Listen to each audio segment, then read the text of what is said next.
Welcome to ಸವಿತಾನಿಸು YouTube channel. ಇವತ್ತಿನ ದಿನ ನಾನು ಬೇಸಿಗೆಯ ಸೀಸನ್ನಲ್ಲಿ ಏನು ಮಾಡ್ತಾರೆ ಹಪ್ಪಳಗಳನ್ನೆಲ್ಲ ಸ್ಟೋರೇಜ್ ಮಾಡ್ಕೊಳ್ಳೋಕ್ಕೆ ಹಪ್ಪಳ ಮಾಡ್ತೀವಲ್ವಾ. ಹಂಗಾಗಿ ನಾನು ಈ ಹಳೆ ವಿಡಿಯೋದಲ್ಲಿ ನಾನು ಜೋಳದ ಹಪ್ಪಳ ಅಂತ ತೋರಿಸಿದ್ದೆ. ನಾನು ಅದಕ್ಕೆ ತುಂಬ ಕಮೆಂಟಲ್ಲಿ ಹೇಳಿದ್ದಾರೆ ಅಕ್ಕಿ ಹಪ್ಪಳನೂ ತೋರಿಸ್ರಿ ಮೇಡಮ್ ಅಂತ ಹೇಳ್ಬಿಟ್ಟು. ಹಂಗಾಗಿ ಇವತ್ತು ನಾನು 2 ಸೇರಿನಷ್ಟು ಅಂದರೆ 2 kg ಅಕ್ಕಿ ಹಪ್ಪಳನ ಮಾಡಿ ತೋರಿಸ್ತಾ ಇದ್ದೀನಿ. ಹಾಗೆ ಅದ್ರ ಜೊತೆಗೆ ಜೋಳದ ಹಪ್ಪಳನೂ ನೆಕ್ಸ್ಟ್ ವಿಡಿಯೋದಲ್ಲಿ ಅದನ್ನು ಕೂಡ ಇನ್ನೊಮ್ಮೆ ಮಾಡಿ ಕೂಡ ಬಿಡ್ತೀನಿ. ಇವಾಗ ಬನ್ನಿ ಅಕ್ಕಿ ಹಪ್ಪಳಕ್ಕೆ ಏನೇನೆಲ್ಲ ಇಂಗ್ರೀಡಿಯೆಂಟ್ಸ್ ತೊಗೊಂಡಿದ್ದೀನಿ ಅಂತೇಳಿ ಒಂದ್ಸರಿ ನೋಡ್ಕೊಂಡು ಬರೋಣವಾ. ಇವಾಗ ನಾನಿಲ್ಲಿ ನೋಡಿರಿ 2 kg ಅಷ್ಟು ಅಕ್ಕಿನ ತೊಗೊಂಡಿದ್ದೀನಿ. 2 kg ಹಪ್ಪಳ ಮಾಡೋದಕ್ಕೋಸ್ಕರ 2 kg ಅಕ್ಕಿ ತಗೊಂಡಿದ್ದೀನಿ. ಅಕ್ಕಿ ಹಪ್ಪಳ ತೋರಿಸ್ರಿ ಅಂತ ಭಾಳ ಹೇಳ್ತಾಯಿದ್ರು ಕಮೆಂಟಲ್ಲಿ. ಹಂಗಾಗಿ ನಾನು ಇವಾಗ ಬರೀ ಅಕ್ಕಿ ಹಪ್ಪಳನೇ ಮಾಡ್ತಾಯಿದ್ದೀನಿ. ಹಾಗಾಗಿ ಅದಕ್ಕೆ ನಾನು ಜಿನ್ನಿ ಕಳಿಸ್ಬೇಕು. ಫಸ್ಟು ಇಲ್ಲಿ 2 kg ತೊಳೆದು ಆರಿಸಿರೋಂಥ ಅಕ್ಕಿ ತೊಗೊಂಡಿದ್ದೀನಿ. ಅದಕ್ಕೆ 1-2 ಟೇಬಲ್ ಸ್ಪೂನಷ್ಟು ಕಾರ್ಕರ್ವ ಚೆನ್ನಾಗಿರಬೇಕು ಅಂದರೆ ಮೆಣಸನ್ನು ಹಾಕ್ಕೋಬೇಕು ಜಿನ್ನಿ ಕಳಿಸ್ಬೇಕಾರೆ. ಹಾಗೆಯೇ 1-2 ಟೇಬಲ್ ಸ್ಪೂನಷ್ಟು ಕೊತ್ತಂಬರಿನೂ ಕೂಡ ಹಾಕ್ಕೊತಾ ಇದ್ದೀನಿ. 1 ಟೇಬಲ್ ಸ್ಪೂನು, 2 ಟೇಬಲ್ ಸ್ಪೂನ್ ಇಷ್ಟನ್ನು ಹಾಕಿ ನಾನು ಜಿನ್ನಿಗೆ ಕಳಿಸ್ತಾ ಇದ್ದೀನಿ. ನೋಡಿ ನಾನಿಲ್ಲಿ ಇವಾಗ 2 kg ಅಷ್ಟು ಅಕ್ಕಿ ಹಿಟ್ಟನ್ನು ಜಿನ್ ಮಾಡಿಸಿದ್ದೀನಿ. ನಾನು ಆಲ್ರೆಡಿ ನಿಮಗೆ ತೋರಿಸಿದ್ದೀನಿ ನಾನು ಏನೇನು ಹಾಕಿ ಜಿನ್ ಮಾಡಿಸ್ತೆ ಅಂತೇಳಿ. ಇದರಲ್ಲೇ ಹಪ್ಪಳ ಉಜ್ಜೋಕ್ಕೂ ಕೂಡ ಒಂದು ಬೌಲಷ್ಟು ಹಿಟ್ಟು ಹೋಗುತ್ತೆ. ಅದನ್ನು ಮಿಕ್ಕದ್ದೆಲ್ಲನೂ ನಾನು ಹಪ್ಪಳದ ಮುದ್ದೆನ ಮಾಡ್ಕೊಳಕ್ಕೆ ಬಳಸ್ತಾ ಇದ್ದೀನಿ. ಇಲ್ಲಿ 2 kg ಹಿಟ್ಟನ್ನು ನಾನು ಜಿನ್ ಮಾಡಿಸಿ ಇಟ್ಕೊಂಡಿದ್ದೀನಿ. ಅದಕ್ಕೆ ಮಸಾಲೆಗೆಲ್ಲ ಏನು ತಗೊತಿದ್ದೀನಿ ಅಂತ ಹೇಳಿದ್ರೆ ಆಲ್ರೆಡಿ ಇದು ಕೊತ್ತಂಬರಿ ಮೆಣಸನ್ನು ಕೂಡ ಹಾಕಿದ್ದೀನಿ. ಹಾಗೆಯೇ ಖಾರಕ್ಕೆ ಹಸಿಮೆಣ್ಸಿನ್ಕಾಯ್ದು ಮಾಡ್ತಾಯಿದ್ದೀನಿ. ನಾನು ಸರಿ ಒಣ ಖಾರದ ತೋರಿಸಿದ್ದೆ ನಾನು. ಹಂಗಾಗಿ ಇವತ್ತು ಅಕ್ಕಿ ಹಪ್ಪಳಕ್ಕೂ ಜೋಳದ ಹಪ್ಪಳಕ್ಕೂ ಎರಡಕ್ಕೂ ನಾನು ಹಸಿ ಖಾರನೇ ಯೂಸ್ ಮಾಡ್ತಾಯಿದ್ದೀನಿ. ಹಂಗಾಗಿ 1/4 kg ಹಸಿಮೆಣ್ಸಿನ್ಕಾಯಿ ತೊಗೊಂಡಿದ್ದೀನಿ. 4 ದಪ್ಪ ಈರುಳ್ಳಿಯನ್ನು ಕಟ್ ಮಾಡಿ ಇಟ್ಕೊಂಡಿದ್ದೀನಿ. ಹಾಗೆಯೇ 1 ಹಿಡಿಯುವಷ್ಟು ಕರ್ಬೇವಿನ ಸೊಪ್ಪು ಕೂಡ ನೆರಳಲ್ಲೇ ಒಣಗಿಸಿ ಎತ್ತಿಟ್ಕೊಂಡಿದ್ದೀನಿ. ಹಾಗೆಯೇ ರುಚಿಗೆ ತಕ್ಕಷ್ಟು ಉಪ್ಪನ್ನು ಯೂಸ್ ಮಾಡ್ತಾಯಿದ್ದೀನಿ. 1-2 ಅಜ್ವಾನೂ ಕೂಡ ಹಾಕ್ತಾಯಿದ್ದೀನಿ, ಜಾಸ್ತಿ ಹಾಕೋಂಗಿಲ್ಲ ಇದನ್ನು. ಹಾಗೆಯೇ 2 ಟೇಬಲ್ ಸ್ಪೂನಷ್ಟು ಜೀರಿಗೆನೂ ಕೂಡ ಯೂಸ್ ಮಾಡ್ತಾಯಿದ್ದೀನಿ. ಬನ್ನಿ ಇದನ್ನೆಲ್ಲ ಹೆಂಗೆಲ್ಲ ಯೂಸ್ ಮಾಡ್ಕೊಂಡು ನಾನು ಹಪ್ಪಳ ಮಾಡ್ತೀನಿ ಅಂತೇಳಿ ತೋರಿಸ್ಕೊಡ್ತೀನಿ. ಬನ್ನಿ ನಾವಿವಾಗ ಒಂದು ದಪ್ಪ ತಳದ ಪಾತ್ರೆಯನ್ನು ತಗೊಂಡು ಅದನ್ನು ನೀರು ಕಾಯೋದಕ್ಕೆ ಇಡೋಣ. ಫಸ್ಟು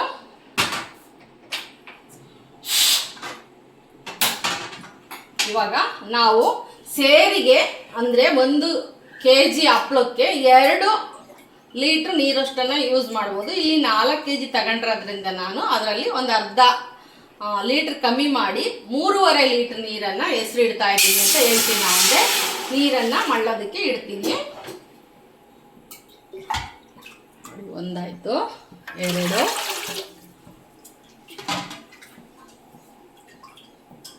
3, ಹಾಗೆ 3.5 ಹಾಕ್ತಾ ಇದ್ದೀನಿ. ಯಾಕೆ ಅರ್ಧ ಕಮ್ಮಿ ಮಾಡಿದೆ ಅಂದರೆ ಹೆಸರು ಕಾದಾಗ ನಾವು ಹಿಟ್ಟನ್ನು ಕೂಡ ಕಲಸಿ ಹಾಕಬೇಕಾಗುತ್ತೆ. ಹಂಗಾಗಿ ಅರ್ಧ ಚೆಂಬು ನೀರನ್ನು ಕಮ್ಮಿ ಇಟ್ಟಿದ್ದೀನಿ. ಇದಕ್ಕೆ ರುಚಿಗೆ ಸ್ವಲ್ಪ ಉಪ್ಪು ಹಾಕಿ ಕಾಯೋದಕ್ಕೆ ಇಡೋಣ. ನಾನು ರುಚಿಗೆ ಒಂದು ಸ್ವಲ್ಪ ಈಗ ಸದ್ಯಕ್ಕೆ ನೀರಿಗೆ ಉಪ್ಪನ್ನು ಮಿಕ್ಸ್ ಮಾಡ್ತಾ ಇದ್ದೀನಿ. ಇದು ಕಾಯಿದ ಹೆಸರು. ಲಿಡ್ಡನ್ನು ಕ್ಲೋಸ್ ಮಾಡಿ ಕಾಯೋದಕ್ಕೆ ಇಡೋಣ. ಅಷ್ಟರೊಳಗೆ ನಾವು ಹಿಟ್ಟನ್ನು ಕಲಿಸ್ಕೊಂಡು ಈ ಮಸಾಲೆಗಳನ್ನೆಲ್ಲ ರುಬ್ಕೋಬೇಕು. ಯಾವ ಥರ ರುಬ್ಕೊತೀನಿ ಅಂತ ಹೇಳಿ ಕೂಡ ನಾನು ನಿಮಗೆ ತೋರಿಸ್ತೀನಿ. ಇದಕ್ಕೊಂದು ಲಿಡ್ಡನ್ನು ಕ್ಲೋಸ್ ಮಾಡಿ ಚೆನ್ನಾಗಿ ಕಾಯಬೇಕಿದು. ಅವಾಗ ನಾವು ಹಿಟ್ಟನ್ನು ಕಲಿಸ್ಕೊಳ್ಳೋಣಂತೆ. ಬನ್ನಿ ಇಲ್ಲಿ ನಾವು 1/4 kg ಅಷ್ಟು ಹಿಟ್ಟನ್ನು ಹೆಸರಿಗೆ ಬಿಡೋದಕ್ಕೆ ಕಲಿಸ್ಕೋಬೇಕು. ಒಂದು ಅಂದಾಜಲ್ಲಿ ಮಾಡ್ಕೋಬೇಕು. ಒಟ್ಟು ನಾವು ಲೆಕ್ಕ ಬೇಕು ಅಂದರೆ 1/4 kg ಅಷ್ಟು ಹಿಟ್ಟನ್ನು ನಾವು ಇವಾಗ ಕಲಿಸ್ಕೊಳ್ಳೋಣ. ದೋಸೆ ಹಿಟ್ಟಿನ ಅದಕ್ಕೆ ನಾವು ಕಲಿಸ್ಕೋಬೇಕಾಗತ್ತೆ. ಹಾಗಾಗಿ ನಾನು ಅರ್ಧ ಚೆಂಬು ನೀರನ್ನು ಅಲ್ಲಿ ಕಮ್ಮಿ ಹಾಕಿದ್ದು. ನೋಡಿರಿ, ಅರ್ಧ ಚೆಂಬು ಹಾಕ್ಕೊಂಡಿದ್ದೀನಿ ನಾನು ನೀರು. ಬೇಕು ಅಂದರೆ ಬಳಸ್ಕೋಬೋದು, ಇನ್ನೊಂದು ಸ್ವಲ್ಪ ಗಟ್ಟಿ ಆಯಿತು ಅಂದರೆ. ಈ ಥರ ಎಲ್ಲ ನೀಟಾಗಿ ಕಲಿಸ್ಕೊಂಡು ಸ್ವಲ್ಪ ಹೊತ್ತು ಅದು ಬೇಯ ತನಕ ನೆನ್ಕೊಳ್ಳಿ ಇಟ್ಟು ಅಷ್ಟರೊಳಗೆ ಮಸಾಲೆನ ಮಾಡ್ಕೊಳ್ಳೋಣ. ನೋಡಿ ಇವಾಗ ಈ ಥರ ದೋಸೆ ಹಿಟ್ಟಿನ ಅದಕ್ಕೆ ನೀವು ನೀರನ್ನು ಸ್ವಲ್ಪನೇ ಹಾಕ್ತಾ ಈ ಥರ ಕಲಿಸ್ಕೋಬೇಕಾಗುತ್ತೆ. 1/4 kg ಹಿಟ್ಟನ್ನು ಇದು ಸ್ವಲ್ಪ ನೆನ್ಕೊಳ್ಳಿ. ಅಷ್ಟರೊಳಗೆ ನಾವು ಏನು ತೊಗೊಂಡಿದ್ವಲ್ಲ ಈರುಳ್ಳಿ ಮೆಣಸಿನ್ಕಾಯಿ ಅದನ್ನು ಕೂಡ ಮಸಾಲೆ ಮಾಡ್ಕೊಳ್ಳೋಣ. ಇವಾಗ ನೋಡಿ ನೀರು ಹೇಗೆ ಮಳ್ತಾ ಇದೆ ಅಂದರೆ ಚೆನ್ನಾಗಿ ಕುದೀತಾ ಇದೆ. ಇವಾಗ ಇದಕ್ಕೆ ನಾವು ಏನು ಅಕ್ಕಿ ಹಿಟ್ಟನ್ನು ಈ ಥರ ದೋಸೆ ಹಿಟ್ಟಿನ ಅದಕ್ಕೆ ನಾವು ಎಲ್ಲ ಕಲಿಸ್ಕೊಂಡಿದ್ವಿ ಗಂಟಿಲ್ದೆ, ಅದನ್ನು ನಾವು ಇದಕ್ಕೆ ಹಾಕಿ ಕೈಯನ್ನು ಬಿಡದೆ ತಿರುಗ್ತಾ ಇರಬೇಕು. ನೋಡಿ ಇವಾಗ ಈ ಥರ ಬಿಡಬೇಕು.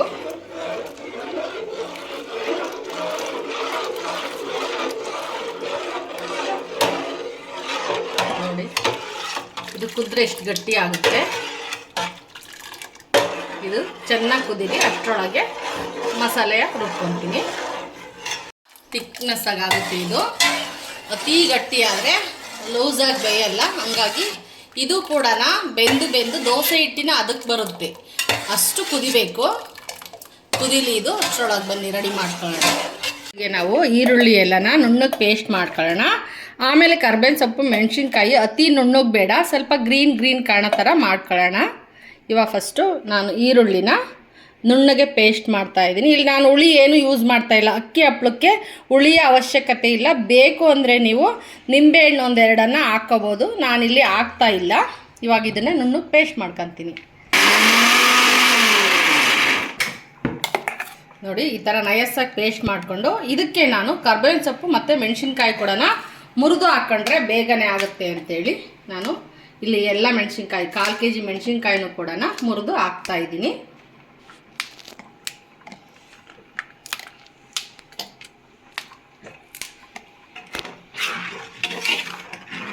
ನೋಡಿ ಇನ್ನೂ ಸ್ವಲ್ಪ ಗಟ್ಟಿ ಆಗುತ್ತೆ. ಇದನ್ನು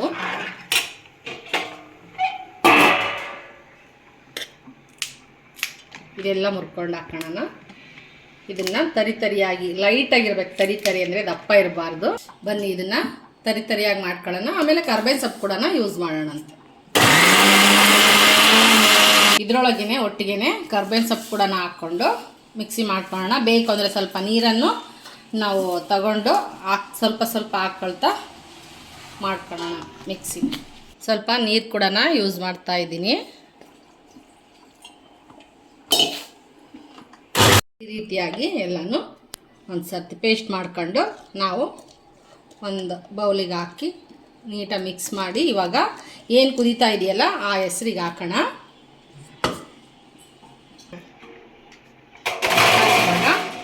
ನೋಡಿ ಈ ಥರ ಕುದೀತಾ ಇದೆ. ಇವಾಗ ಇದಕ್ಕೆ ನಾವು ಇಟ್ಕೊಂಡಿರೋ ಅಂಥ ಮಸಾಲೆ ಎಲ್ಲನ ಕೂಡ ಸೇರಿಸೋಣ.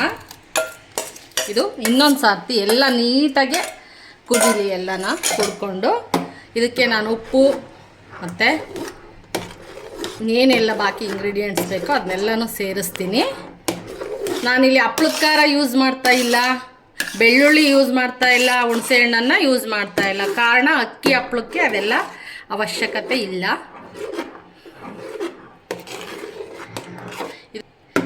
ಇದು ಸ್ವಲ್ಪ ಚೆನ್ನಾಗೆ ಕುದೀಲಿ. ಇವಾಗ ರುಚಿಗೆ ಎಲ್ಲ ತಕ್ಕಷ್ಟು ಉಪ್ಪನ್ನು ಇವಾಗಲೇ ಹಾಕ್ಬಿಡ್ತೀನಿ. ಆಲ್ರೆಡಿ ನೀರಿಗೆ ಹಾಕಿದ್ದೆ, ಖಾಲಿ ನೀರನ್ನು ಬೇಯಿಸಬಾರ್ದು ಅಂತ.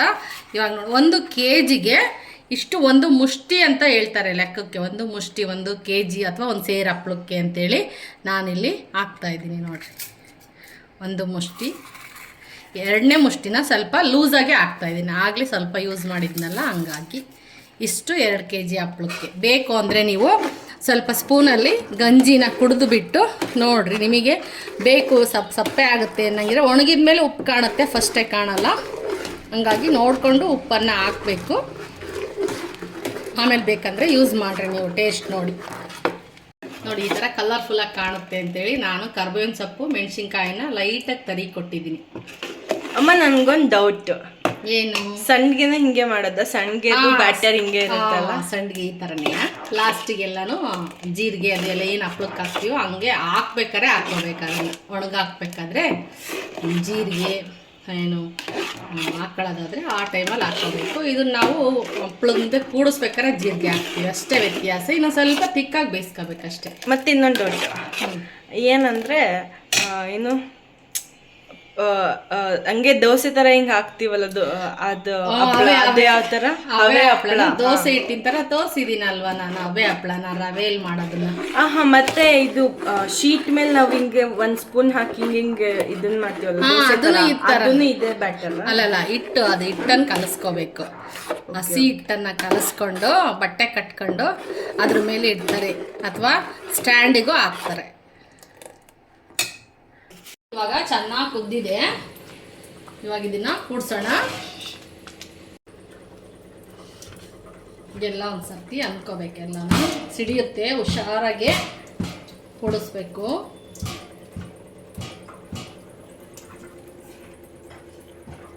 ಅಷ್ಟೂ ಮಧ್ಯಕ್ಕೆ ಹಾಕಿರೋ ಹಿಟ್ಟೆಲ್ಲ ಸ್ಪ್ರೆಡ್ ಮಾಡ್ಕೊಂಡು ಆನಂತರ ನೀಟಾಗಿ ಪಾತ್ರೆ ಇಟ್ಕೊಂಡು ತಿರುಗಬೇಕು.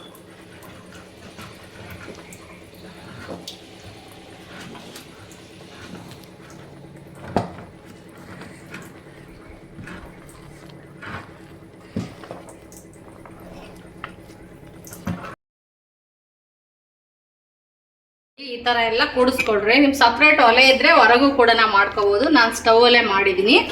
ನನಗೆ ಮೇಲೆ ಕೂಡಿಸೋದಕ್ಕೆ ಹೆವಿ ಆಯಿತು, ಹಂಗಾಗಿ ಕೆಳಗೆ ಇಟ್ಕೊಂಡು ಕೂಡಿಸಿ ಎಲ್ಲ ಚಿಟಿಕೆ ಹಾಕ್ಕೊಂಡು ಒಂದು ಸ್ವಲ್ಪ ಹಬೆಗಿಟ್ಟು ನೆಕ್ಸ್ಟು ಕೆಳಗೆ ತೆಗ್ದಿದ್ದೀನಿ. ನೀವು ಸಪ್ರೇಟ್ ಒಲೆ ಇದ್ದರೆ ಹೊರಗೂ ಕೂಡ ಮಾಡ್ಕೋಬೋದು.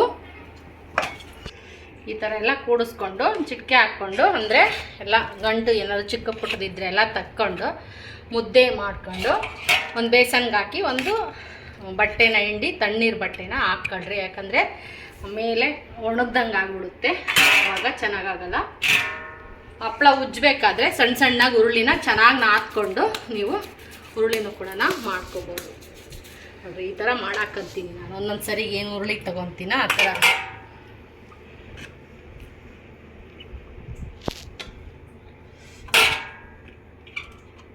ನೋಡಿರಿ, ಗಂಟು ಏನೊಂದು ಬಂದಿಲ್ಲ. ಚೆನ್ನಾಗಿ ಕೂಡಿಸ್ಕೋಬೇಕು. ದೊಡ್ಡ ಮುದ್ದೆ ಕೋಲಿದ್ರೆ ಕೂಡಿಸ್ಕೊಳ್ರಿ.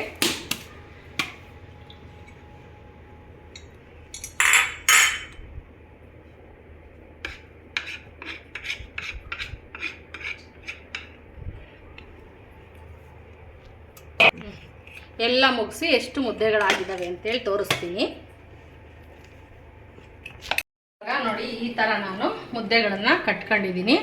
ಒಂದು 8-9 ಆಗಿದೆ ಚಿಕ್ಕ ಮುದ್ದೆ ಕಟ್ಕೊಂಡಿದ್ದೀನಿ. ಇದು ಆಲ್ರೆಡಿ 1-2 ಇಲ್ಲ 3 ಮುದ್ದೆ ಆಗಬೇಕಾಯ್ತು ದೊಡ್ಡದಾಗಿ ಕಟ್ಟಿದ್ರೆ. ನಾನು ಚಿಕ್ಕದಾಗಿ ಕಟ್ಟೋದಕ್ಕೆ ಒಂದು 9 ಮುದ್ದೆ ಆಗಿದೆ ಈ ಥರದ್ದು. ಇದನ್ನು ಒಂದೊಂದೇ ತಗೊಂಡು ಉರುಳಿ ಮಾಡ್ಕೊಳ್ಳೋದು ಹೇಗೆ ಅಂತಲೂ ಕೂಡ ನಾನು ತೋರಿಸ್ತೀನಿ. ಸ್ವಲ್ಪ ಸಾಫ್ಟ್ ಮಾಡ್ಕೋಬೇಕು, ಗಟ್ಟಿ ಇರುತ್ತಲ್ವ, ಕೈ ಹಸಿ ಮಾಡಿಕೊಂಡು ಒಂದು ಸ್ವಲ್ಪ ನಾವು ಉರುಳಿನ ಮಾಡ್ಕೋಬೇಕು. ನೋಡಿ, ನಾನು ಕಲ್ಲಿನೆಲ್ಲ ಒರೆಸಿ ಆಲ್ರೆಡಿ ರೆಡಿ ಇಟ್ಕೊಂಡಿದ್ದೀನಿ. ಇದರಲ್ಲಿ ನಾನು ಇವಾಗ ನಾದ್ತೀನಿ. ನೋಡಿ, ಏನಾದರೂ ಚಿಕ್ಕ ಪುಟ್ಟ ಗಂಟು ಒಳಗಡೆ ಇದ್ದರೆ, ಏನಾರು ಮಸಾಲೆಗಳು ಇದಾಗಿದ್ದರೆ ನೀಟಾಗಿ ಹಿಂಗೆ ಮಾಡೋದ್ರಿಂದ ನಮಗೆ ಎಲ್ಲ ಹೋಗಿ ಚೆನ್ನಾಗಿ ಬರುತ್ತೆ ಉಜ್ಜೋದಕ್ಕೆ ಅಂತೇಳ್ಬಿಟ್ಟು ಈ ಥರ ಮಾಡಿಕೊಂಡು ನಮಗೆ ಯಾವ ಸೈಜಲ್ಲಿ ಬೇಕೋ ಆ ಸೈಜಲ್ಲಿ ನಾವು ಉರುಳಿನ ಕಿತ್ತಾಕೋಬೇಕು. ಬಿಲ್ಲೆಗಳು ಉರುಳಿ ಅಂದರೆ ಈ ಥರ ಅತಿ ದೊಡ್ಡದು ಬೇಡ, ಅತಿ ಚಿಕ್ಕದು ಬೇಡ, ಒಂದು ಮೀಡಿಯಮ್ ಸೈಜಲ್ಲಿ ಒಂದೇ ಥರ ನಾವು ಕಟ್ ಮಾಡ್ಕೊಳ್ಳೋಣ. ಈ ಥರ ಅಷ್ಟು ಮಾಡ್ಕೋಬೇಕು. ನೋಡಿ, ಈ ಥರ ಉರುಳಿಗಳನ್ನೆಲ್ಲ ಮಾಡ್ಕೊಂಡು ಒಂದೇ ಸರಿ ಮಾಡ್ಕೋಬಾರ್ದು. ಉಜ್ಜೋರಿದ್ರೆ ಮಾಡಿಕೊಡ್ಬೇಕು. ನಾವೇ ಉಜ್ಕೊಳ್ಳೋದಾದರೆ ಒಂದು ಸ್ವಲ್ಪ ಒಂದು 50 ಉರುಳಿನ ಮಾಡ್ಕೊಂಡು ಉಜ್ಜಕ್ಕೆ ಕುತ್ಕೋಬೇಕು. ನಾನಿವಾಗ ಒಂದು 50 ಉರುಳಿ ಅಷ್ಟು ಮಾಡ್ಕೊಂಡು ಕುತ್ಕೊತೀನಿ.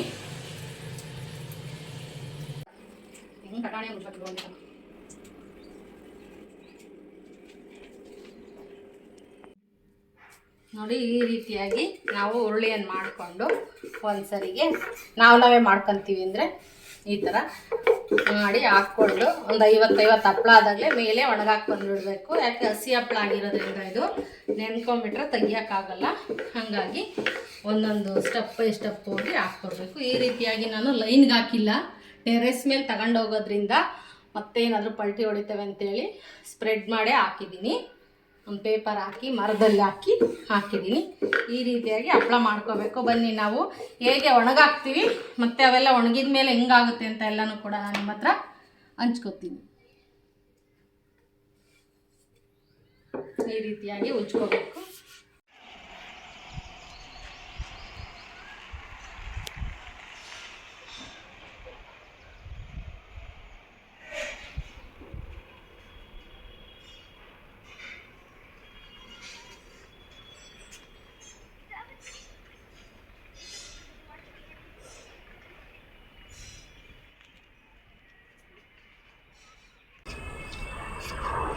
ಈ ರೀತಿಯಾಗಿ ನಾವು ಸಂಜೆ ಆದಮೇಲೆ ಎಲ್ಲನೂ ಕೂಡ ನೀಟಾಗೆ ಪೋಣಿಸಿ ಇಡಬೇಕು. ಬೆಳಗ್ಗೆ ಒಂದು ಸರ್ತಿ ಹಸಿ ಇತ್ತಂದರೆ ಬೆಳಗ್ಗೆ ಒಂದು ಸರ್ತಿ ನಾವು ಬಿಸಿಲಿಗೆಲ್ಲ ಇಟ್ಟು ಅದನ್ನು ಹಾಗೆ ಹಿಂಗೆ ತೆಳ್ಳಗೆ ಒಣಹಾಕೋದು ಬೇಡ, ಪುಟ್ಟಿನೇ ಬಿಸಿಲಿಗೆ ಇಟ್ಟರೆ ಚೆನ್ನಾಗಿ ಸಂಜೆ ತನಕನೂ ಒಣಗ್ಕೊಳ್ತವೆ. ಆಮೇಲೆ ನಾವು ಸ್ಟೋರೇಜ್ ಮಾಡ್ಕೋಬೋದು. ಇಷ್ಟು ಚೆನ್ನಾಗೇ ಬಂದಿರ್ತವೆ ಹಪ್ಪಳ. ನಾನು ಇದನ್ನು ನಾಳೆ ಸಂಜೆಗೆ ಕರೆದು ಯಾವ ಥರ ಬಂದಿದೆ ಅಂತೇಳಿ ತೋರಿಸ್ತೀನಿ.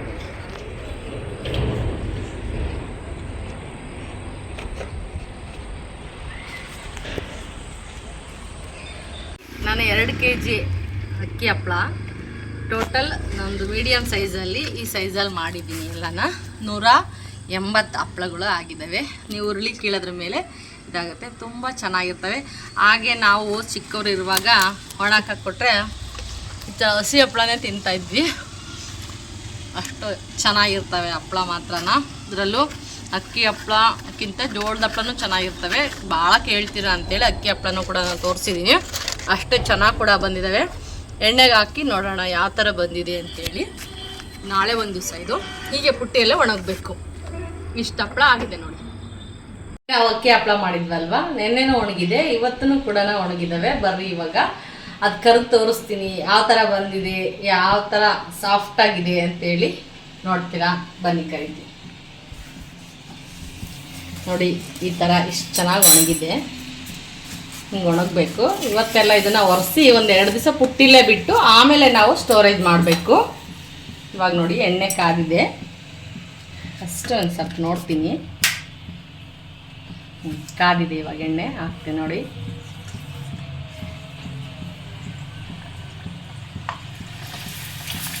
ನೋಡ್ತಾ ಇರ್ಬೋದು, ನಾನು ಯಾವುದೇ ಥರವಾದ ಸಬ್ಬಕ್ಕಿ ಅವಲಕ್ಕಿ ಏನನ್ನು ಯೂಸ್ ಮಾಡಿಲ್ಲ ನೋಡಿ.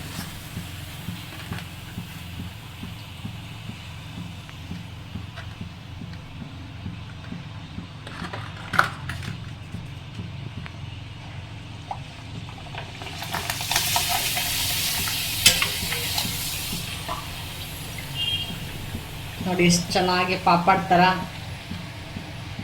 ಅರಳ್ಕೊಳ್ತಾ ಇದೆ. ಮತ್ತು ನಾನು ಸೋಡಾನೂ ಕೂಡ ಯೂಸ್ ಮಾಡಿಲ್ಲ.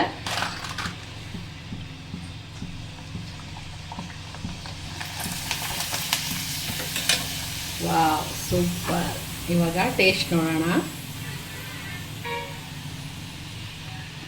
ನೋಡಿ, ನಾನು ಏನು ಅಳತೆಗೆಲ್ಲ ತೊಗೊಂಡಿದ್ದೀನೋ ಇಂಗ್ರೀಡಿಯೆಂಟ್ಸು ಅದೇ ಥರ ಮಾಡಿದರೆ ಇಷ್ಟು ಹಗುರವಾಗಿ ಹಪ್ಪಳ ಬರುತ್ತೆ. ತಿನ್ನೋದಕ್ಕೂ ಚೆನ್ನಾಗಿರುತ್ತೆ, ನೋಡೋದಕ್ಕೂ ಚೆನ್ನಾಗಿರುತ್ತೆ. ನೋಡ್ತಾ ಇರ್ಬೋದು ನೀವು ನೋಡಿ. ಕೈಗೆ ಎಣ್ಣೆನೂ ಕೂಡ ಹಿಡಿಯಲ್ಲ ನೋಡಿ. ಈ ಥರ ಆಗುತ್ತೆ ಹಪ್ಪಳ. ತುಂಬಾ ಚೆನ್ನಾಗಿರುತ್ತೆ, ಮಾಡ್ಕೊಳ್ಳಿ. ಹಾಗೆಯೇ ಕಮೆಂಟು ಶೇರ್ ಕೂಡ ಮಾಡಿ. ಹೊಸ್ದಾಗಿ ನೋಡ್ತಾ ಇರೋರು ಸಬ್ಸ್ಕ್ರೈಬ್ ಮಾಡ್ಕೊಳ್ಳಿ. ಬನ್ನಿ ಜೊತೆಗೆ ಹಪ್ಪಳ ತಿನ್ನೋಣ. ಸೂಪರ್ ಟೇಸ್ಟಿಯಾಗಿದೆ.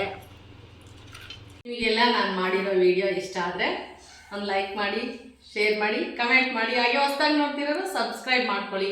ಹಾಗೆ ಇಷ್ಟ ಆಯಿತಾ ವಿಡಿಯೋ ಅಂತಲೂ ಕೂಡ ಕಮೆಂಟಲ್ಲಿ ಹೇಳಿ. ಇಷ್ಟ ಹೇಳ್ತಾ ನನ್ನ ಈ ವಿಡಿಯೋನ ಮುಗಿಸ್ತಾ ಇದ್ದೀನಿ. ಬಾಯ್, ಮತ್ತೆ ಸಿಗೋಣ.